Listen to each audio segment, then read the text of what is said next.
ती ही हिरवीच आहे. त्याच्यामुळे असं औरंगजेब सगळ्या हिरव्या कपडीमध्ये आहे.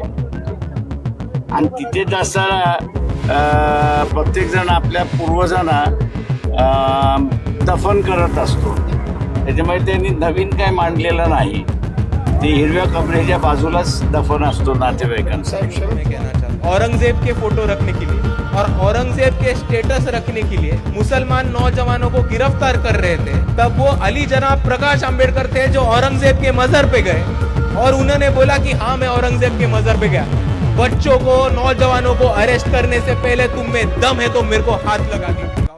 तर मंडळी, हे दुसरे तिसरे कोणी नसून डॉक्टर बाबासाहेब आंबेडकर यांच्याच घराण्यातील वंशज आहेत. ते म्हणजेच बाळासाहेब आंबेडकर आणि त्यांचे मुलगा सुजात आंबेडकर यांचं वक्तव्य औरंगजेबबद्दल हे किती ते प्रेम दाखवतात हेच आपल्याला दिसून आलं असेल.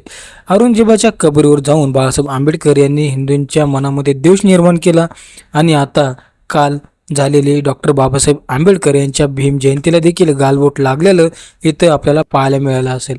तर त्यांनी प्रतिक्रिया दिली आहे.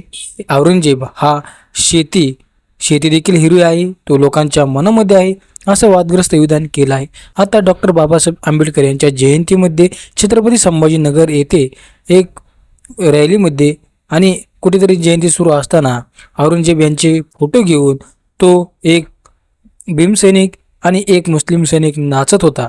तर आता ही बाब गंभीर असून याचा निषेध देखील भीम लोकांनी आणि भीम भक्तांनी देखील केला आहे. हे अगदी कठीण आहे असं म्हणत त्यांनी विरोध केला आहे. पण आता जर आपण नजर टाकली तर डॉक्टर बाबासाहेब आंबेडकर यांचं एक पुस्तक होतं. त्या पुस्तकामध्ये ते म्हणतात हे मुस्लिम कधीच भारताचे होणार नाहीत. हे भारतावर टाईम आला तर हे भारताच्या बाजूने उभे राहणार नाहीत आणि हे भारताच्या कधीही विरोधात जाऊ शकतात. त्या पुस्तकामध्ये मांडले होते आणि आता त्यांचेच वंशज आणि त्यांच्या घराण्यातील व्यक्ती हे मुस्लिमांना जवळ घेऊन आणि हिंदूंच्या विरोधामध्ये आपल्याला असल्याचं ते दाखवून देतात. परंतु आता हेच मान्य आहे का? तर नाही. तर आता त्यांना फक्त जातीवाद, दंगल हेच घडून आणायचं आहे का? असाच लोकांच्या मनामध्ये प्रश्न येतो. कारण त्यांच्या भाषणामध्ये कधीही डॉक्टर बाबासाहेब आंबेडकर यांच्याबद्दल आदर असतो, तर हिंदूंबद्दल तिरस्कार. कधी कधी सुजात आंबेडकर हे आता 2 ते 3 दिवसापूर्वी असं म्हणाले होते की छत्रपती संभाजीनगर हे नाव नसून त्याला औरंगाबादच म्हणायला पाहिजे असं त्यांनी वादग्रस्त विधान देखील केलं आहे.